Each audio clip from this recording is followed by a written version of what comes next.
the council chambers, and we are here for a council meeting on Tuesday, February 25th, 2025. Call to order, roll call. Please stand for the Pledge of Allegiance. I pledge allegiance to the flag of the United States of America and to the republic for which it stands, one nation under God, indivisible, with liberty and justice for all.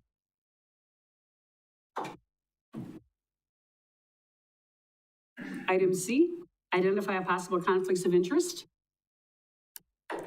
Seeing none, moving on to item D, public comment period correspondence. At this time, I will recognize persons in attendance wishing to address the council. Upon recognition by me, persons may address the council first stating their name and address. Comments will be limited to no more than 5 minutes, and persons are asked to be respectful when addressing the council.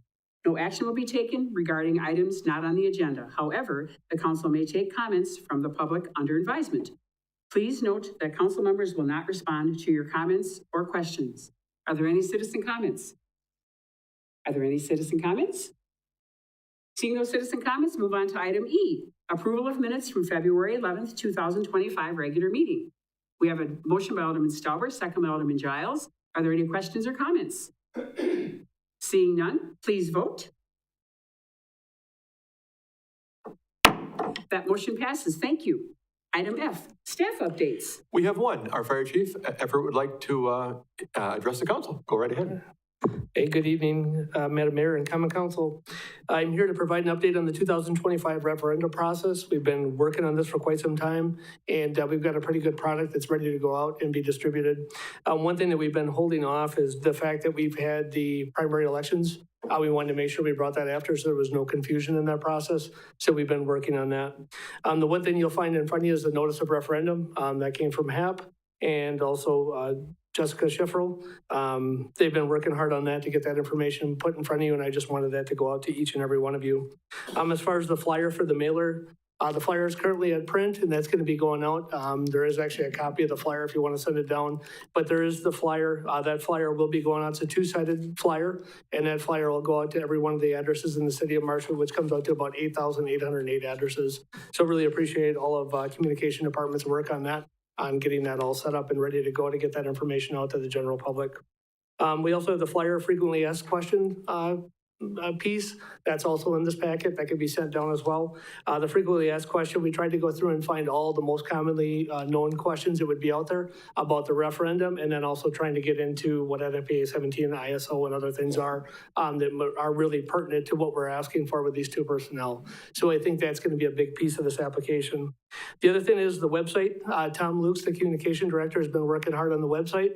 We have a little bit more to do on that website right now. You can see if you go to the website for the referendum, it literally has the front page, which has got a complete update on it, has all the information in that is pertinent to this referendum. We'll be adding the frequently asked question flyer. We'll be adding the overall flyer, and then we'll also be adding locations that we'll be talking about with listening sessions. So that'll be coming very soon. For the listening sessions, we have some scheduled ones. UW Stevens Point, session 1 is going to be UW Stevens Point, Marshfield campus, room 127. And if you also look in the packet of information I gave you, that'll also be a part of that. That's over at 2000 West 5th Street, and that'll be Thursday, March 6th at 2025 at 6:30 p.m. Session 2 is going to be at the Hotel Marshfield like we did last time. That one is going to be in the Central Ballroom, 2700 South Central Avenue, and that'll be Thursday, March 13th, 2025 at 6:30 p.m. Session 3 is going to be at the 2nd Street Community Center, the Drendel Room, and that'll be at 211 East 2nd Street, Thursday, March 27, 2025 at 6:30 p.m.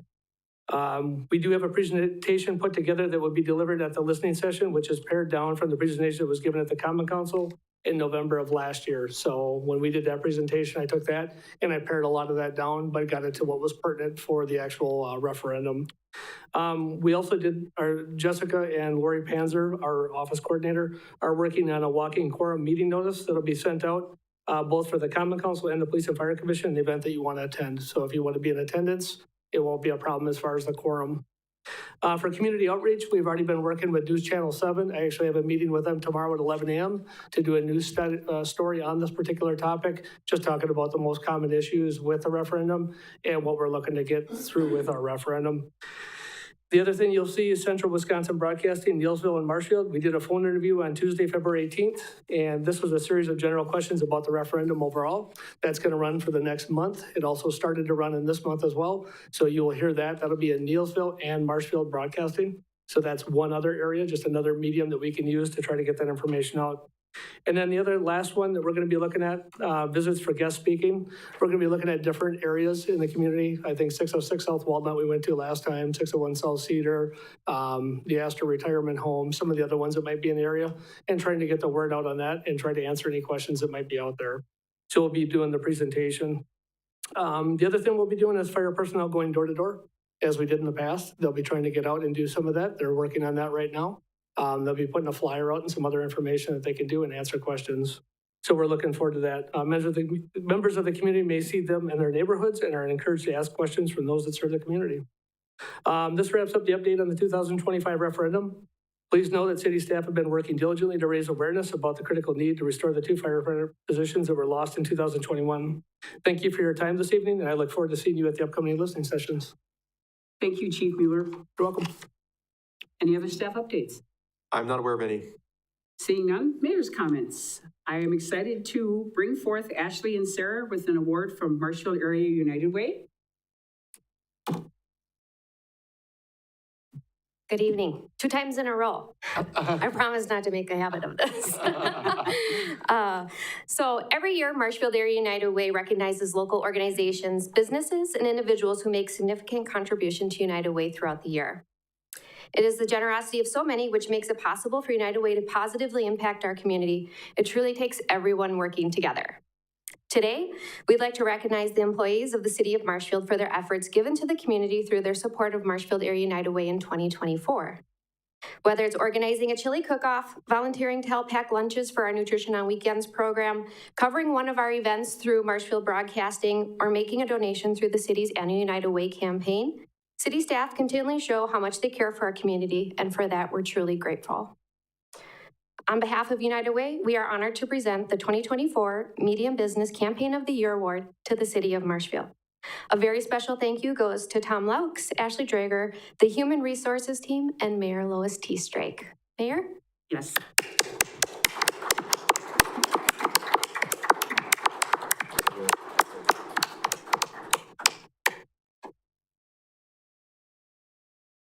You can come anytime you want. So far, it's been good news. Thank you, and thank you everyone that you've done. It's great to be part of the city and part of the city for good things. Thank you.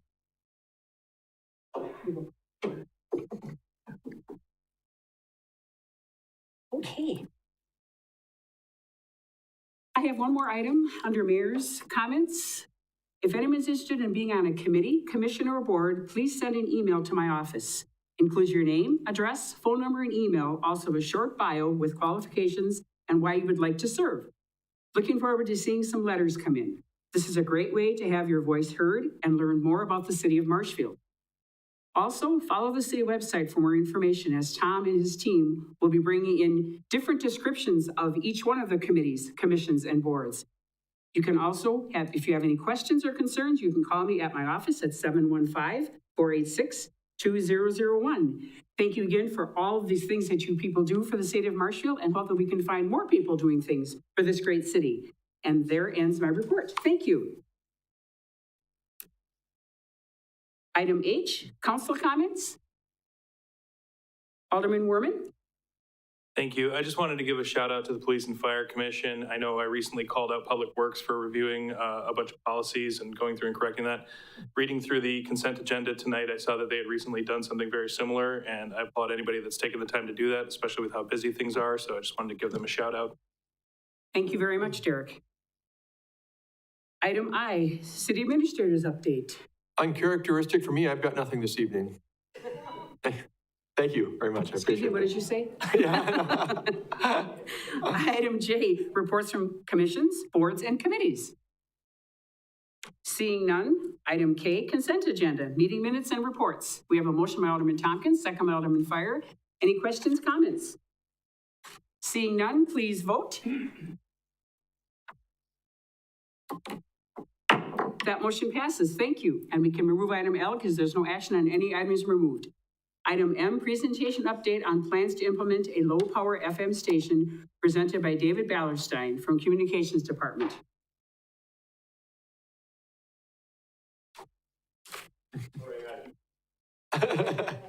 David's wearing two hats tonight, if you notice. Very good. Oh, you don't have to look. But Two yeah. hats and two pants there. Right. Also, all right, Tom Laux would have gave this presentation this evening, but I am doing that on his behalf. So just give you a little background on what's been going on and how we're doing. In 2023, we had come forth through the council there and asked for your blessing to go ahead and file when the filing window would open with the FCC to get our license. And at that time it wasn't open, but we suspected that it was going to open. So we had gotten your blessing to file. And last year, around February, we were granted the license from the FCC, which gave us the permit to construct. That means we can build. In that time, just to give you a little background here, so if we don't construct within the next, from 36 months from the date that we're issued, then the FCC will revoke the license there. That's how that works. And the filing window only opens once every 10 years for 1 week. So that just kind of tells you how long it would take if we have to reapply again. So there's other community stations around the area there, Stevens Point, Wapaka, Oshkosh, Rice Lake are a few of the successful low-power FM stations around the area. They do quite well. They got sponsorships that help drive programs and fund the station. So with that, we are now seeking funding through a campaign of fundraising throughout the community. So I already started a couple of weeks ago on the south end of Marshfield, going to nonprofits and businesses in our areas to do a lifetime sponsorship during the construction phase of the station there. So we're hoping that that's how we're gonna raise our funds there. So a little bit about more of the goal. We feel that, it's important. It's going to keep Marshfield residents safe and informed about public safety related topics, emergencies. We'll also be broadcasting the city councils, school boards, county board meetings that will be used for government transparency. And also to provide a platform for talk shows for the mayor, the council, city members, our staff, and community leaderships to use that to get information out to the community. With that, a lot of people may not have the ability to pay for cable or even have streaming services. So this is another great platform for the community, which it's pretty easy to turn on a radio. And it doesn't cost anything besides the battery that you put into it. So that's one great thing. It will also serve as communication tools for groups, nonprofit organizations in the school. With that, we'll also have music and in-between program and other entertaining programs for the residents, businesses, and visitors throughout Marshfield. So currently we're looking at raising a minimum of $28,000 through sponsorship. That will pretty much be the bare bones, not the fancy bells and whistles that we need right off the bat, because that's not what we're looking for right away. So it's just something that we can invest in later on down the road. So, let's see. So our goal is to have the station funded strictly by the fees that, not fees, from the sponsorships. We'll have a yearly sponsorship and then also a monthly sponsorship program. So if somebody just wants to sponsor, $50 for 1 month, they would get like 2 mentions on the radio of an NPR style, like this program or this station is sponsored by so-and-so. It's very simple. Can't talk about price on there. That's not what we can do on a nonprofit station there. So a lot have asked if that's going to put a lot of burden on us for time. Not really. About 90% of what we already do in the television aspect would automatically be stripped off into an audio format. And then the rest of the 10%, if not more, are going to be done by community members. There's so many community members that would like to have their own program on the radio, whether it's a jazz hour or bringing informational programs. So those are part of the platforms that everyone's going to be able to use to get that information out. Also on top of that, we'll have a EAS emergency alert system on there. So same thing, you know, when there's bad weather, you'll hear the tones. We'll have to have that in place too. So I also see it as a EOC operations safety. So for emergency management, if there's a disaster or something, that's another great tool to get that information out to the community if, you know, telephone lines go down or what have you. So other than that, that's where we're at right now. We haven't got any funds in yet, but it's early. We just started last month, so we'll see where it goes. So if the community wants it, they'll support it. If not, then we can just walk away. Right now, we did save quite a bit of money doing all the work ourselves. So if we had to get a consultant, it would cost us about $4,000 to do all the field studies and all that. I've already completed that. That's why we got approved. So we saved a lot of money there. So we're trying to do everything we can in-house and keep the cost low. So with that there, I think it'd be a great way for the community to be engaged with not only government, but other citizens to share information.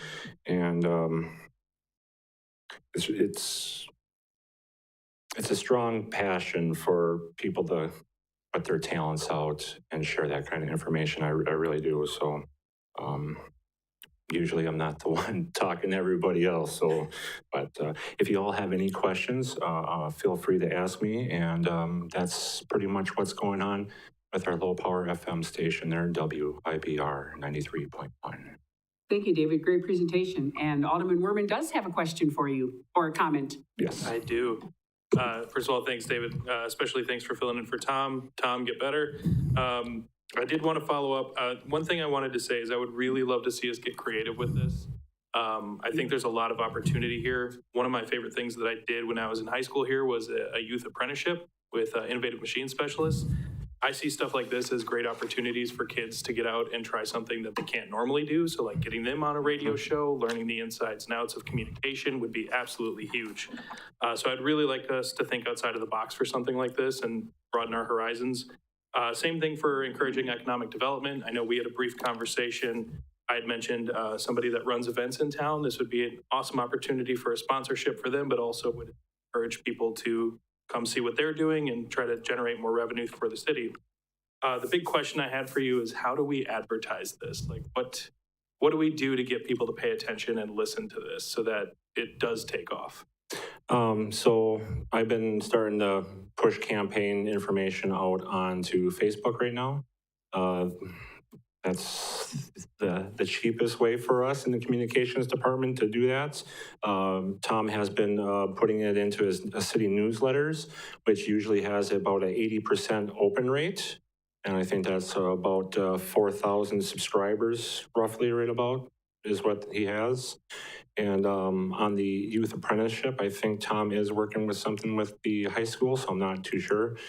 We do have community producers that do a lot for the television portion there. So some of you may know Angie. She's almost here every other day learning new skills, asking questions. You know, she's learning how to, she never knew how to edit before, you know, and today, probably this week would mark her 1 year being in community media. So she's in the back room pushing buttons in a good way in the control board and, you know, making me go behind the camera there. So, but it's really great to see community members be involved, put their talent to use, and also help serve in capacity to get information out to the community, whether it's a health show, a council preview program, you name it. You know, there's a lot of valuable information that a lot of people in this community cherish. So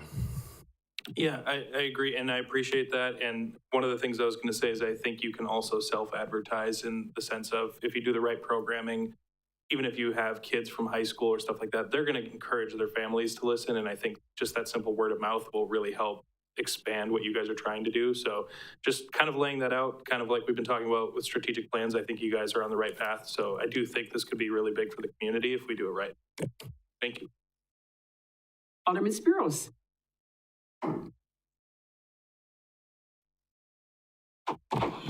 David, how long will the fundraising campaign go for, or when will you make a decision, yes, we made it to where we needed to be, or this is not going to go? So we have to be fully constructed by April 9th of 2027. So we got a little bit of time yet. So we'd have to have everything in place, be ready to go on the air, and then file the papers with the FCC to let us turn the switch on. If not, I think if 4 months, I would probably have a cutoff date of 4 months prior to that. If it hasn't come to fruition, we stop and, give those funds back to, if we haven't raised enough. So I know Tom probably had some extra information to add to that. I don't have that, so I do apologize, but it could be a question for another evening, or if you want to ask him directly. Yeah. Okay, and David, thank you very much. I watched your interview last night on TV, and it was dynamite. Oh, for One God's thing sakes. that I did notice that you did not comment on is this will be non-taxpayer monies, correct? Right. So this will be nothing on the taxpayers. So there's Yeah. going to be no special, nothing on your tax bill saying for the new FM radio station in Marshfield, first one ever. What do you think of that? Pretty cool, right? I'm thinking so. Anyway, Yeah. so yes, again, kudos to you, David. Very nice last Yeah. night. I had to watch it twice just because I thought it was so great and exciting. I want to just kind of say that, everything in the communication is not funded out of the general fund. So we got to be pretty cautious of how we spend our funds because we're limited. So we say where we can and do what we have with. So that's pretty special that, we can kind of watch our budget and spend within our means to do what we did. And we have made a lot of improvements in the last year, even to our current space. So. Yes, I agree. And thank you again for the presentation. You did just great. Moving on to item M, request to approve budget resolution number 01-2025, transferring $47,000 from general fund contingency to Fund 205 Economic Development for payment of funds related to co-sharing for Mackey's Business Development Director position, presented by Steve Barg, City Administrator. Thank you, Mayor. Well, I know we've been talking about this for several months now, but I just feel led to give a little bit of a refresher for council, for people in the audience, maybe people watching at home, as to how we got here before we dive into the discussion. But there's been a history of having a position through the Marshfield Area Chamber Foundation called the Business Development Director. It's been Karen Olson for a very long time. Really a great person to work with.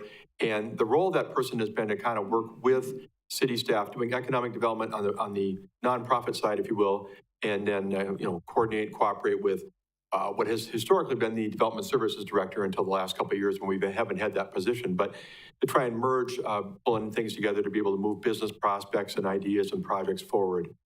Some of the things that this position historically works on, meaning the Business Development Director, things like business attraction and recruitment, entrepreneurial assistance, some of those types of things to complement what we do here at City Hall. So the funding breakdown has historically been a cost share between the city and the Marshfield Area Chamber Foundation. I think at one point the city paid 50% of the wages and benefits. That's taken a step back in recent years. We paid less than 50% of the position. So it's been funded for a long time through the 205 Economic Development Fund, the city's portion.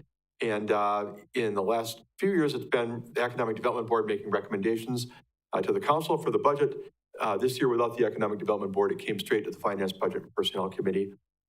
The committee's had several conversations about it. They've looked at different options. They've talked about, even a sort of a la carte approach where we would pay Mackey like a vendor, where we pay so much, so many $1,000 for you do A, B, and C functions as if we were working with any other kind of contractor or company to provide a service. But I'm going to give you a brief background, what I put in my memo, just to kind of highlight how we got here so there's no misunderstanding about what we're doing tonight and how we arrived at this point. Back on October 29th of last year, we were working through the budget process. We were in, I think, our third or fourth budget meeting. And the council voted not to pay for the position out of the 205 fund, but rather to increase contingency, to have money available for the future, should we want to go ahead and when the position was filled. I remember, I don't know if I mentioned this or not, but Karen Olson had announced her retirement by that time as of December 31st. So the money was included in the contingency, but not put in the account per se. Back in the middle of December, and Mackey was looking at doing some recruitment, and Denise Sonneman, their executive director, had come to me and said, you know, I understand that you're going to have to take the money and move it from contingency to a particular account to spend it from, and what's that process? And I talked to her a little bit about it, and that it required a budget amendment. And a budget amendment requires more than a simple majority, and it's a separate action that would need to be taken by the Finance, Budget, and Personnel Committee and Council. So she asked if the council could confirm that this is going to go forward before they went into recruitment mode. That then went to the council on January 14th. The vote in favor of that budget resolution was 6-3, but a budget resolution requires 7 affirmative votes. Doesn't matter if there's 10 people in the room or 7 people in the room, a bare quorum, but it still requires 7 affirmative votes. So the motion did not pass. Councilmember Tompkins at the next Finance, Budget, and Personnel Committee asked that we talk about this again, kind of look at some ideas and see if we can move something forward to keep that relationship going and what would that look like. And on February 4th, 3 weeks ago, the Finance, Budget, and Personnel Committee voted unanimously to table it until such time as Mackey was bringing a candidate forward, had somebody that they wanted to hire. And at that point, we would talk about whether or not to participate and how to participate in the cost sharing. And I think that really was the intent of what went on back in the fall. I think the council's mindset was, you know, until we have something that's going to happen, until they find somebody who's going to do the job, it might be premature to talk about financial participation from this body. So anyway, I have a note from Denise indicating that they do have a candidate that they are looking to move forward with now. So she has made the request to come back and talk about funding again. And so I bring it for your discussion tonight. I do have a budget resolution in the packet. It's the same one that you saw back on January 14th. It would transfer money from contingency to the proper account for expenditure on a prorated basis, based upon if the person was, you know, employed for 9 months or whatever, we would pay our prorated share for the year of that position of our normal cost sharing. So I leave it at that. I'll answer any questions. Otherwise, I again, it's a discretion of the council, and I turn it back to the mayor. I see we have a motion on the floor for Alderman Stauber and a second by Alderman Coran. Are there any comments, questions for Mr. Berg? Seeing no questions, please vote. What motion is? We have a motion and a second for the budget resolution. Yes. The resolution is drafted. Yes, what the motion was.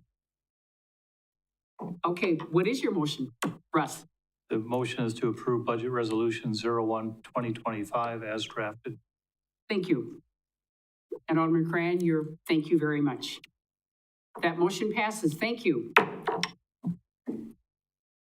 Item O, request to approve budget resolution number 08-2025, increasing 2025 adopted budget for Public Safety Capital Overlay Fund Automotive Equipment Expense account by $23,284 for the police department to purchase a retired ambulance presented by Jennifer Selinsky.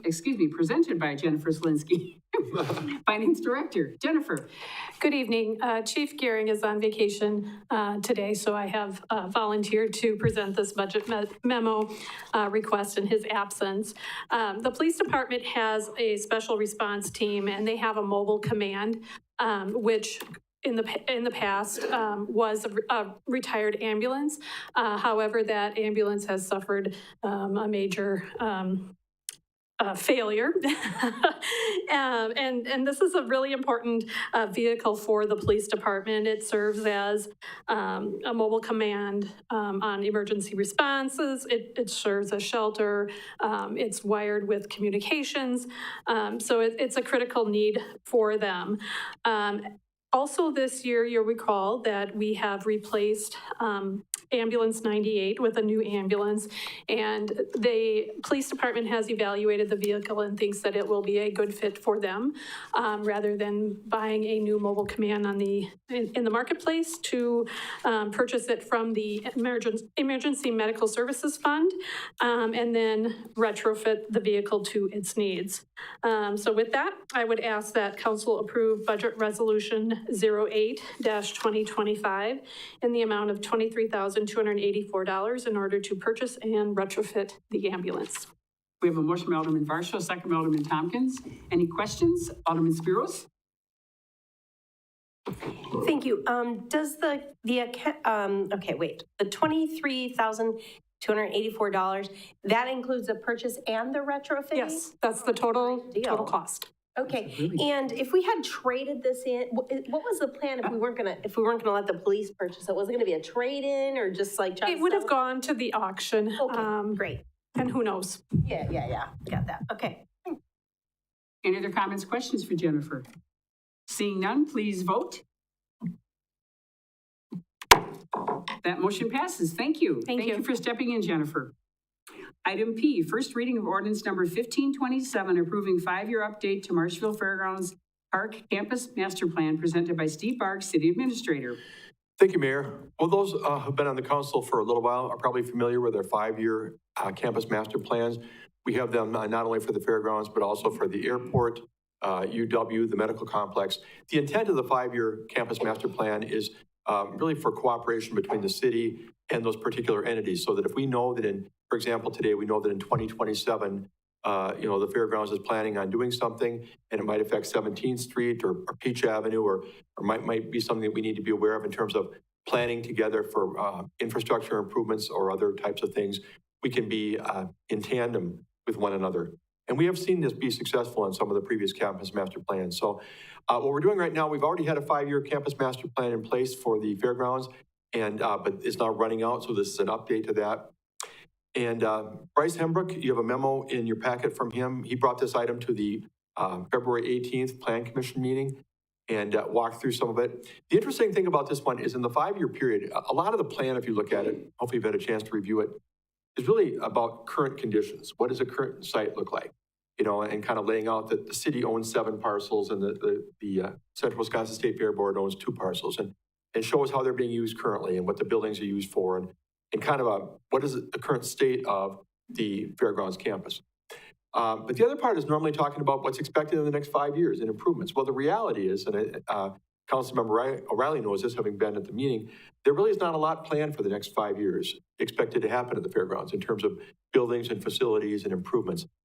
So Bryce Hembrook, our contract planner, did put in the packet, and I'm going to touch on a couple of these things right now, but some of the longer things that are being talked about, maybe 10 or 20-year improvements, not because they're really part of this plan per se, but just kind of illustrate what might be coming around the bend, begin thinking about how to plan for those and get ready for those.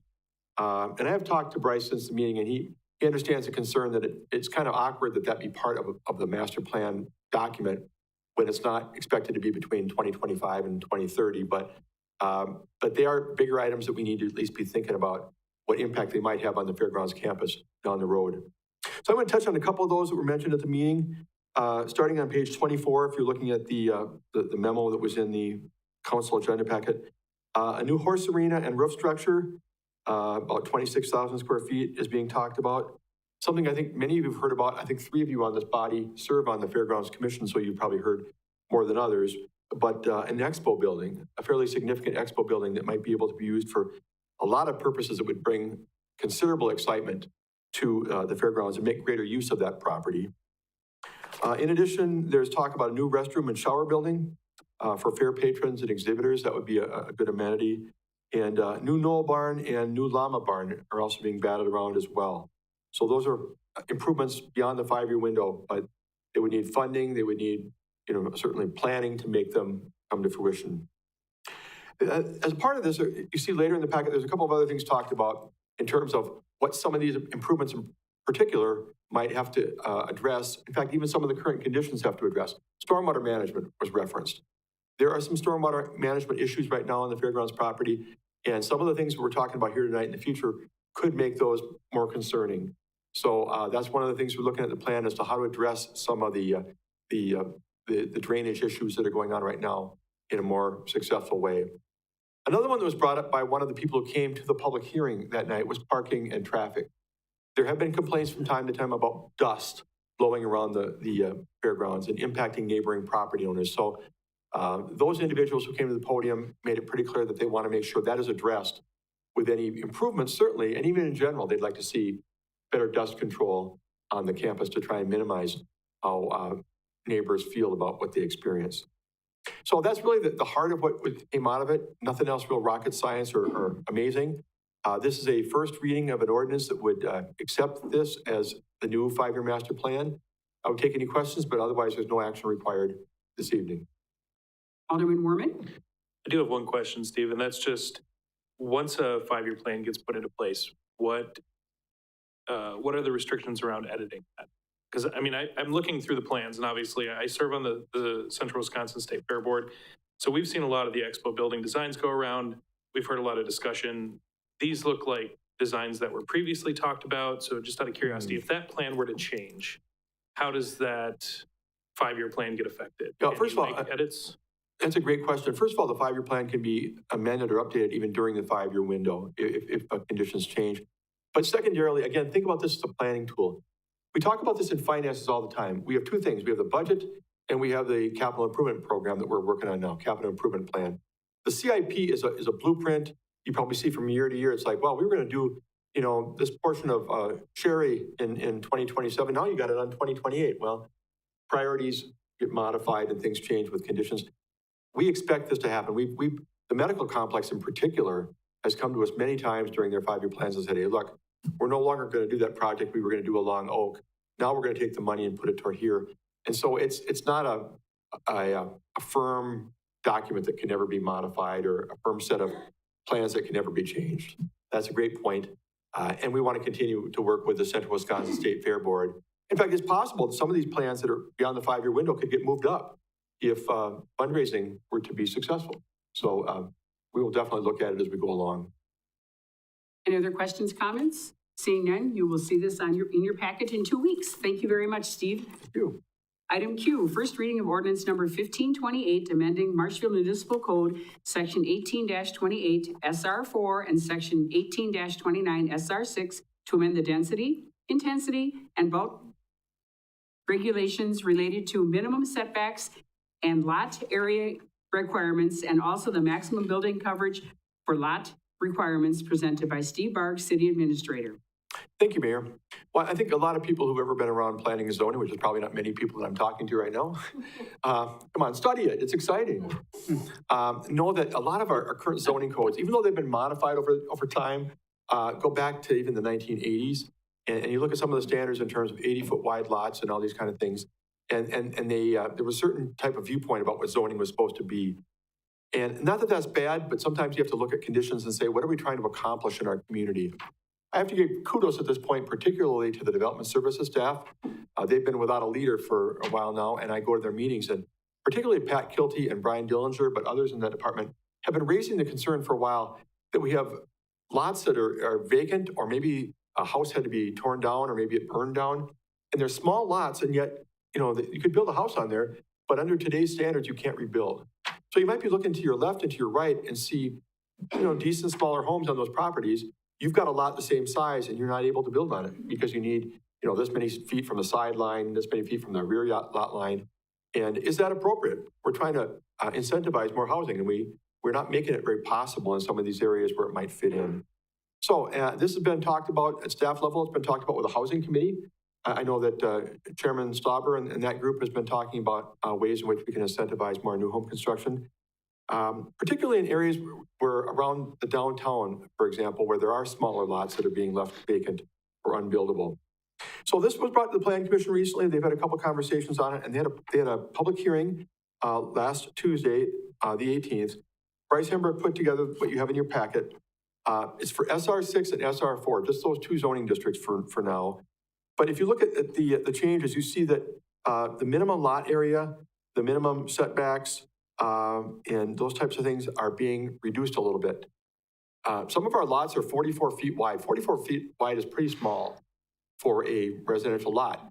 And in order to be able to make it so where you can build a halfway decent sized home, you need to cut back how far you have to be from your neighbors to the east and to the west and behind you. And that's what he's done here. So it was received very well by the commission, all these potential changes. They believe that these are appropriate and will hopefully spur more residential development on parcels that right now are just doing nothing for the city. So it's presented for first reading tonight. I certainly would take any questions, but otherwise staff would be favorable as well as the commission toward moving this forward. Thank you, Steve. Alderman O'Reilly? Thank you, Mayor. I cannot stress enough how happy this makes me. We have a lot of non-conforming lots in this town, and it's going to really help developers create these. And it's not an inconvenience. These are high-density areas that have housing built this way in them already. So we're not really, it's thinking outside the box, and I once again stress my kudos to everyone that made this happen, and I really appreciate it. Thank you. Alderman Spiros? Steve, I was just wondering, is there a way we're going to be able to communicate which lots this affected? Or, I mean, how are people going to know that these zoning laws changed? You know, some people own these lots and maybe they're not going to be aware of this, but if they were, maybe they would do something about it. So is there some way we're going to be able to let them know which lots were affected? And how many of those lots does the city own? Do you know? I don't know how many we own. Probably not a lot of them. I think most of them are owned by private parties, or maybe they've gone through foreclosure actions or something like that. Your point is very well taken. We don't have a particular plan right now, but we know that to make this effective, we've talked about the fact we've got to get word out to the general public through, the various platforms we have, but maybe more specifically to the people who are affected, if we could reach those property owners, but otherwise realtors and people who deal with housing transactions, bankers perhaps, to know that the standards have been changed on many of these lots, and they might be able to construct where for a long time they haven't been able to do anything with them. You're nailing it. That the publicity, targeted publicity, is going to be a big part of the effectiveness. Yeah, and I don't know how hard it would be to compile that list, because I have no idea.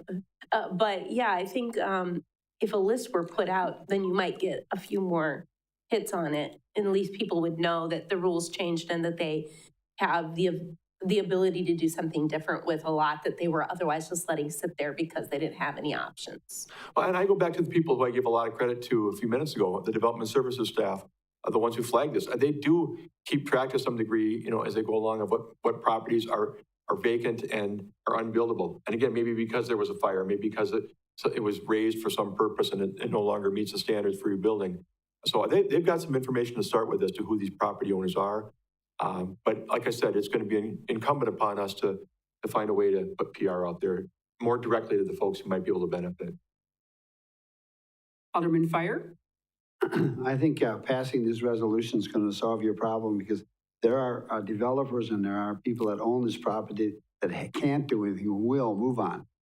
My neighborhood up on Cleveland, Biggie, in that area, we got a ton of possibility. It could be used, but it couldn't be done. I think it's going to take care of itself, because it'll get around fast. Thank you. Thank you all for your comments. And I'm just going to jump on with what Steve said about the Plan Commission. We are seeking a new member because somebody has decided not to keep going. And just think, being on the Plan Commission, this is kind of the start of what happens in Marshfield. Now look at what we're doing with this ordinance to make this pass, to bring more good stuff to Marshfield. So if you know anybody that wants to be on the Plan Commission, that wants to get their feet and probably their knees and maybe even their butt wet, this would be a great way to start and learn more stuff about Marshfield. Because again, I really feel that the Plan Commission is where it all starts, because we get to help make those decisions to make our city better. Yes, and thank you. And thank you, Mike, for being on the committee also. You are definitely a champion. Thank you. And all the other committee members too. Okay, so we will have the second reading in 2 weeks. Yep. And again, blow it up, people, after that, and talk to builders, anybody. Yeah, we're not gonna hold back. And Mike, you're exactly right. As soon as this comes out, it's gonna catch on. So we're excited for that. Thank you very much.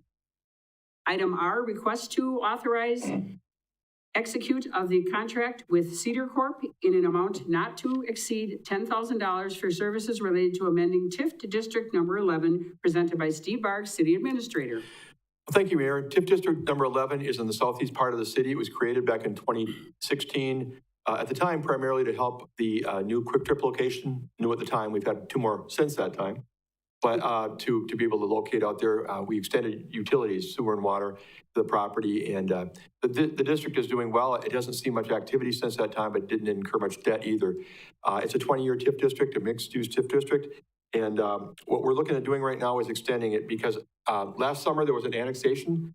10 acres of land from the town of Marshfield was annexed into the city. It's all part of a plan by iState. iState is looking at relocating its business from Central Avenue over to that area behind Quick Trip.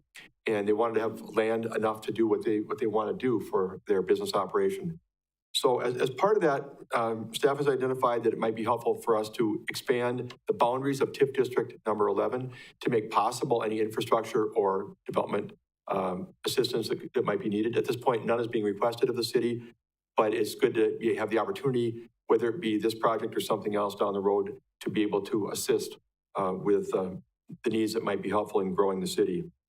So in order to do that, we need to amend the project plan.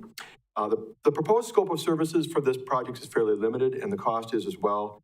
The original plan was done, again, back in 2016 by MSA Professional Services, but the former Development Services Director, Josh Miller, is very familiar with this area and the things that have happened in that district, and he's with Cedar Corp now, and we would like to use Cedar Corporation for what's going to be presumably less than $10,000 to do this. There's a process you have to walk through state law with respect to, meeting the state requirements and having public hearing and engaging the Joint Review Board, those kind of things. But the recommendation from staff would be to authorize the city administrator to execute the attached contract with Cedar Corporation for professional services to amend TIF District Number 11 with an amount not to exceed $10,000. Thank you, Steve. We have a motion by Alderman Giles, second by Alderman Tompkins. Are there any questions, comments? Seeing none, please vote. That motion passes. Thank you. Thank you. Item S, suggested items for further agendas. Seeing none, adjourn to closed session under Wisconsin Statute Chapter 19.851E, deliberating or negotiating the purchasing of public properties, the investing of public funds, or conducting other specified public business whenever competitive or bargaining reasons require a closed session. 2 agreements related to sale and development of property in Daniels Addition, development assistance for project at West McMillan Street and St. Joseph's Avenue. And I have a motion by Alderman Werman, second by Alderman Tompkins, to go into closed session. All those in favor, please vote. We are in closed session.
Action in matters discussed in closed session if appropriate.